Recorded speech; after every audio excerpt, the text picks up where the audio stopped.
Hello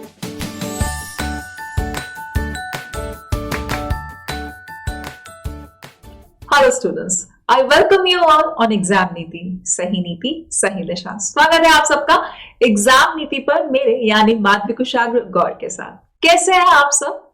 I hope आप सब safe हैं। चलिए, आज अगर आप इस क्लास में फर्स्ट टाइम आए हैं तो बिना भूले इस क्लास के लिए इस चैनल को सब्सक्राइब कर लीजिए, राइट? और आगे आने वाली क्लासेस के लिए भी बेल आइकन को प्रेस कर दीजिए ताकि सारे नोटिफिकेशंस आपको मिलते रहें।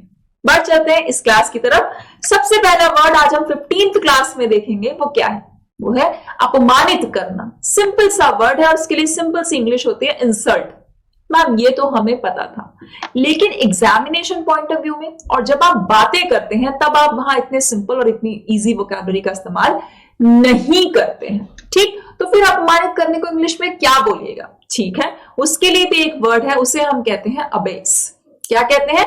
अबेस करना। सिंपल सी बात है, जब आप किसी के बेस पर क्वेश्चन उठा देते हो, उसके आधार पर, उसके मूल पर, है ना, उसकी जीन्स पर जब आप क्वेश्चन उठा देते हो तब आप उसको इंसल्ट कर देते हो। अबे अपना बेस देख।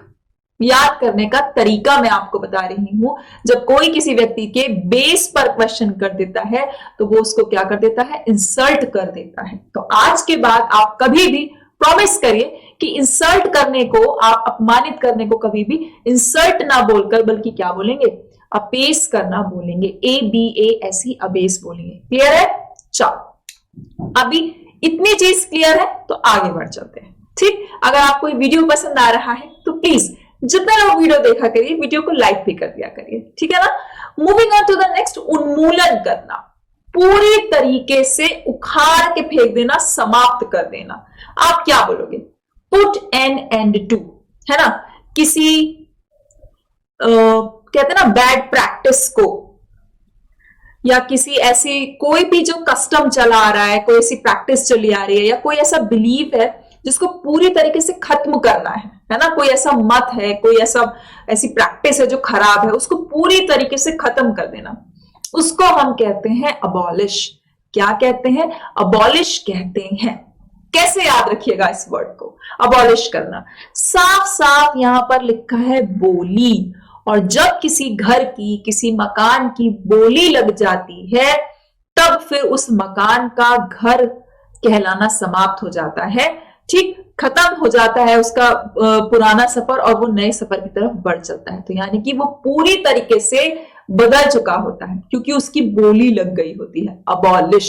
याद करने के लिए छोटे छोटे से इन्फ्रेंस, छोटी छोटी सी मेमोरी लिंकिंग की टेक्निक्स ही काफी होती हैं, अगर हमें याद करना ही है तो, ठीक? नहीं करना है फिर तो बात ही अलग है, लेकिन अगर हम याद करना चाहते हैं तो छोटी सी भी बात हमको पूरा वर्ड याद दिला देगी कि बोली लग जाती है जिस घर की, वो पूरी तरीके से खत्म हो जाता है। पुट एन एंड टू, है ना? Any practice, any bad practice, any belief, ऐसा कोई सिस्टम जो समाज में चला आ रहा है उसको पूरी तरीके से समाप्त कर देना कहलाता है उन्मूलन करना। Clear? Moving on to the next. लेकिन क्लास पसंद आ रही है तो जल्दी से लाइक कर देना, ठीक है? घृणा करना।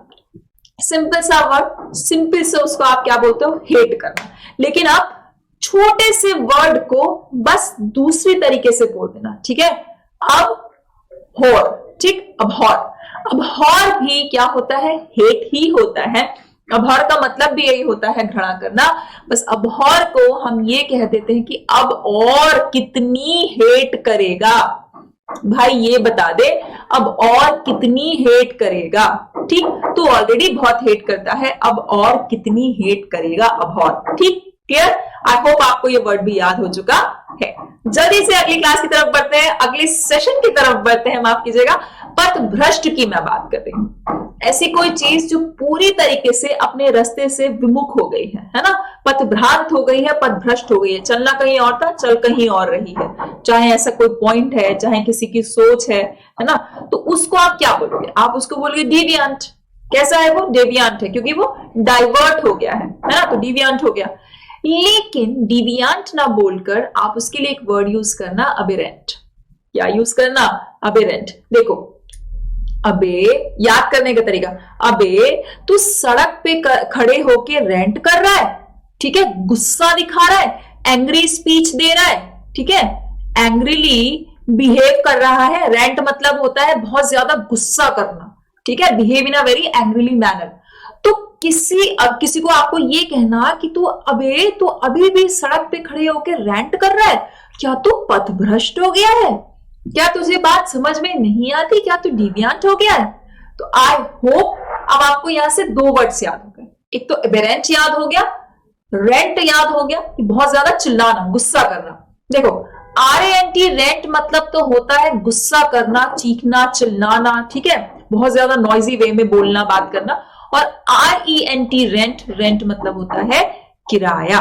आई होप आपको ये सब बातें पता है, ठीक है।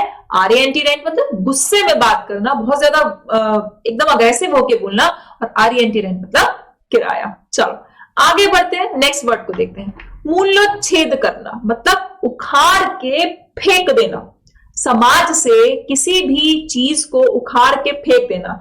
अब चाहे ऐसा कोई बिलीफ हो, है ना, कुछ भी हो, कोई ऐसी कस्टम हो, कोई ऐसी प्रैक्टिस हो जो आपको बिल्कुल पसंद नहीं है और उसको पूरी तरीके से उखाड़ के फेंक देना, उसको कहते हैं डिस्ट्रॉय कर देना कंप्लीटली, ठीक है, कंप्लीटली डिस्ट्रॉय कर देना। उसके लिए जो वर्ड बनाया है, सिंपल लैंग्वेज में आप ये कहते हो, लेकिन हाँ हम लोग इसको अच्छी लैंग्वेज में बोलते हैं एक्सटिरपेट करना।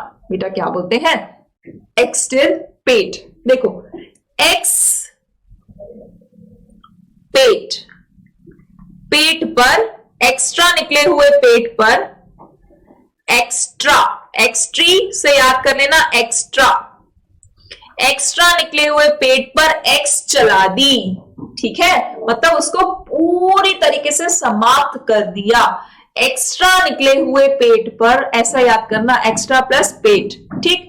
तो एक्स्ट्रा निकले हुए पेट को पूरी तरीके से उसके ऊपर एक्स चला दी, एक्सटिरपेट कर दिया। एक्सटिरपेट, एक्स्ट्रा पेट को क्या कर दिया?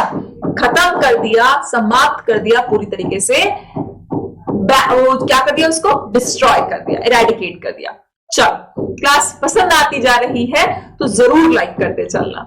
Moving on to the next, प्रतिज्ञा पूर्वक त्याग कर देना किसी चीज का, ठीक। अब चाहे वो कोई लॉ हो, कोई राइट हो, ठीक है, या कोई औपचारिक समझौता,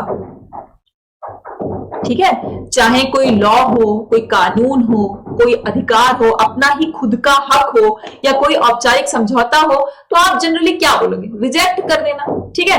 लेकिन हम लोग क्या बोलेंगे?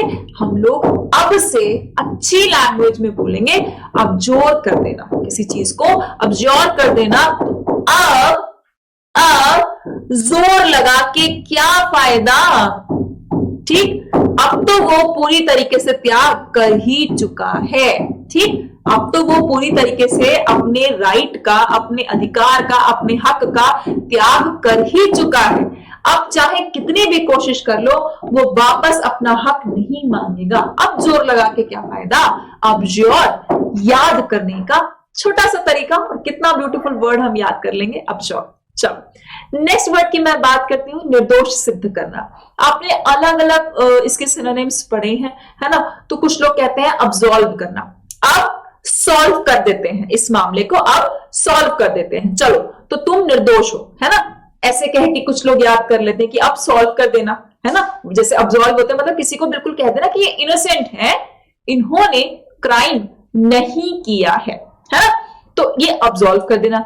लेकिन जो इसके लिए वर्ड है वो है एक्सकल्पेट। क्या है बेटा? एक्सकल्पेट, है ना। एक्सकल्पेट को याद करने का एक तरीका, अभी जो हमने वर्ड पढ़ा था वो क्या था? वो था एक्सटिरपेट। एक्स्ट्रा पेट को एक्स कर देना, मतलब पूरी तरीके से क्या कर देना? समाप्त कर देना, पुट एन एंड टू। लेकिन अब क्या है? अब है एक्सकल्पेट। तो इसको याद कर लो, एक्स यानी कि पुराना, और कल्पेट को याद कर लो। देखो इसमें कल्पा आ गया है, ये रूट वर्ड होता है कल्पा, है ना। कल्पा का मतलब होता है ब्लेम, इल्जाम, ठीक। रूट वर्ड होता है ये रूट वर्ड होता है बेटा कल्पा, ठीक है। रूट वर्ड, कहीं पर भी आपको कल्पा मिले, कल्प मिले तो समझ जाना इल्जाम की बात चल रही है, ब्लेमिंग की बात चल रही है, नेगेटिविटी की बात हो रही है, ठीक है।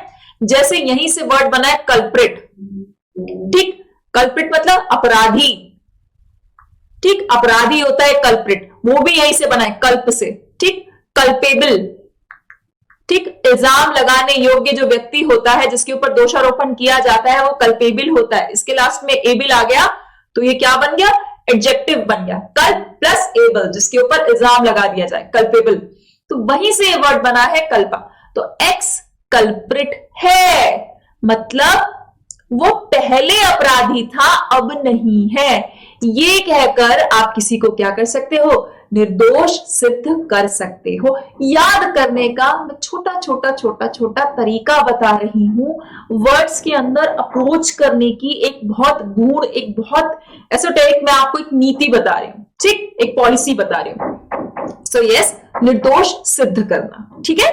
Moving on to the next आता है अभिनिषेध कर देना, किसी चीज को पूरी तरीके से क्या कर देना, रिपेल कर देना, रिवोक कर देना, रिनाउंस कर देना, ठीक है, कंप्लीटली रिनाउंस कर देना, ठीक है, रिपेल कर देना। तो उसको कहते हैं अब्रोगेट। क्या कहते हैं, अब्रोगेट।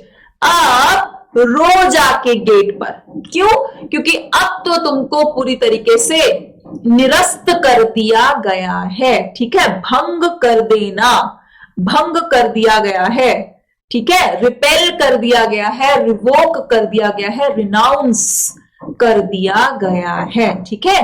रिनाउंस मतलब क्या कर दिया गया है, अभिनिषेध कर दिया गया है। अब रो गेट पर, क्यों, क्योंकि तुमको अभिनिषेध कर दिया गया है।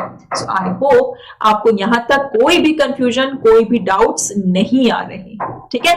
In case of any doubts, या आपको जब भी किसी वर्ड को याद करने में कोई प्रॉब्लम लगा करे ना, आप मुझसे पूछ लिया करो कि मैम क्या कोई और तरीका भी हो सकता है इस वर्ड को याद करने का। तो मैं निमोनिक्स के थ्रू भी आपको वो वर्ड याद करना सिखा सकती हूँ, और रूट वर्ड के थ्रू भी मैं आपको वो वर्ड याद करना सिखा सकती हूँ। लेकिन मैं अभी ना एकदम बेसिक अप्रोच लेकर चल रही हूँ। बेसिक क्या है, छोटी कहानियों के माध्यम से मैं आपको चीजें याद कराने की कोशिश कर रही हूँ। सो आई होप आपको ये याद हो गया, ठीक है। अभिनिषेध कर देना मतलब रिपेल कर देना, रिवोक कर देना, रिनाउंस कर देना, जिसको हम कहते हैं अब रो गेट पर, अब तो तुमको अभिनिषेध कर दिया, ठीक है। नेक्स्ट आता है संक्षेप करना, मतलब शॉर्ट कर देना। वहीं से एक वर्ब बन गया शॉर्टन, है ना, मतलब ये भी एक एक्टिविटी होती है। शॉर्टन मतलब छोटा कर देना, कम कर देना। कुछ लोग ये भी कहेंगे ब्रीफ कर देना, BRIEF, ब्रीफ कर देना, है ना, ऐसा भी हो सकता है। लेकिन इंग्लिश में इसके लिए एक ब्यूटीफुल सा वर्ड है अब्रिज। ब्रिज, साफ साफ देखो इसमें क्या आ गया है, ब्रिज आ गया है, ठीक है। पुल बनाकर, ठीक है, संक्षेप में यात्रा पार कर लेंगे, शॉर्ट में यात्रा पार कर लेंगे। ब्रिज लगाकर, पुल बनाकर, आप हम ब्रिज बनाकर यानी कि पुल बनाकर शॉर्ट में, संक्षेप में, छोटे में यात्रा पार कर लेंगे, है ना। फिर देखो अभी आपने एक वर्ड सीखा ग्रह का, क्या करना, हेट करना, और हेट को आपने सीखा अब और कितनी नफरत करेगा। क्या सीखा था, अब और कितनी नफरत करेगा। अबहॉर एक वर्ड सीखा था। नेक्स्ट आता है अबहॉर, जिसको आप हेट कहते हो, डिसलाइक कहते हो, डिटेस्ट कहते हो। उसी के लिए दूसरा वर्ड आता है अबोमिनेट। क्या आता है बेटा, अबोमिनेट। क्लियरली जब आप किसी को अबोमिनेट कहते हो तो देखो साफ साफ, अब मीना जो है वो बहुत ज्यादा हेट करने लगी है। अब मीना जो है वो बहुत ज्यादा हेट करने लगी है, हेट करने लगी है, घृणा करने लगी है। तो चाहे मैं आपसे बोलूं अबहॉर, ठीक है, चाहे मैं आपसे बोलूं डिटेस्ट, घृणा करना, ठीक है, डिसलाइकिंग उसका एक माइल्ड फॉर्म होता है, ठीक है, हेट करना, लोध करना, LOATH, लोध करना, ये सब जितनी मैं बातें आपसे कह रही हूं, ये सब के सब हेट के सिनोनिम्स हैं। घृणा करने के, डिटेस्ट के, डिसलाइकिंग के, अबोमिनेट करना, ये सब उसके सिनोनिम्स हैं। क्लियर हो रहा है बेटा, सारी चीजें आपको क्लियर होती रहनी चाहिए। एक बार हमने अबहॉर सीखा, एक बार हमने डिटेस्ट सीखा। टेस्ट से डी हो गया, मतलब डी मतलब नेगेटिव हो जाता है। किसी वर्ड के आगे अगर DED लग जाए तो वो नेगेटिव बन जाता है। वो टेस्ट देने से नेगेटिव है, मतलब वो टेस्ट देना नहीं चाहता। वो टेस्ट देने से क्या करता है, ये देखो डिटेस्ट को याद करने का तरीका, वो टेस्ट देने से क्या करता है, घृणा करता है, डिटेस्ट, ठीक। वो टेस्ट की तरफ नहीं आता, टेस्ट को देख के पीछे पीछे भाग जाता है, तो वो टेस्ट से घृणा करता है। तो आपको डिटेस्ट भी याद हो जाएगा, अबहॉर भी याद हो जाएगा, और अब आपको अबोमिनेट भी याद हो जाएगा, क्योंकि अब मीना हेट करने लगे। क्लियर हो गया? सो आई होप कोई कंफ्यूजन नहीं। अगर कोई कंफ्यूजन है, कोई डाउट है, तो आप बिल्कुल मुझसे टेलीग्राम पर पूछ सकते हैं अपने डाउट्स, अपनी क्वेरीज। इस क्लास की पीडीएफ भी मैं आपसे कहां शेयर करूंगी? टेलीग्राम पर ही शेयर करूंगी। डेली इंग्लिश क्विज हम खेलते हैं, बिल्कुल खेलते हैं। कहां? इंस्टाग्राम पर खेलते हैं, इधर उधर के फोटोज देखते हैं, लाओ इंस्टाग्राम पर कोई अच्छा फोटो देख लें, है ना। यूट्यूब पर मैं सारे वीडियोस लाती रहूंगी आपकी प्रैक्टिस के लिए, क्योंकि स्पोकन इंग्लिश की क्लासेस में प्रैक्टिस बहुत ज्यादा जरूरत की चीज होती है, बहुत ज्यादा कहते हैं ना, बहुत ज्यादा रिक्वायर्ड एक चीज होती है, तो वो होती है यूट्यूब पर। और 12 बजे दोपहर में प्रैक्टिस क्लास के लिए, शाम को 7 बजे मेन क्लास के लिए फेसबुक पर लाइव जब हम हुआ करें, तो आप ठीक सामने अपनी स्क्रीन के आके बैठ जाया करिए। ठीक, इंस्टाग्राम पर आप हैं तो बिल्कुल मिलिएगा, ट्विटर पर अगर आप हैं तो बिल्कुल जुड़िएगा। अपना ख्याल रखिए, पढ़ते रहिए, नोटबुक बनाकर प्रैक्टिस करते रहिए। तब तक के लिए thank you and till then, carpe डियम।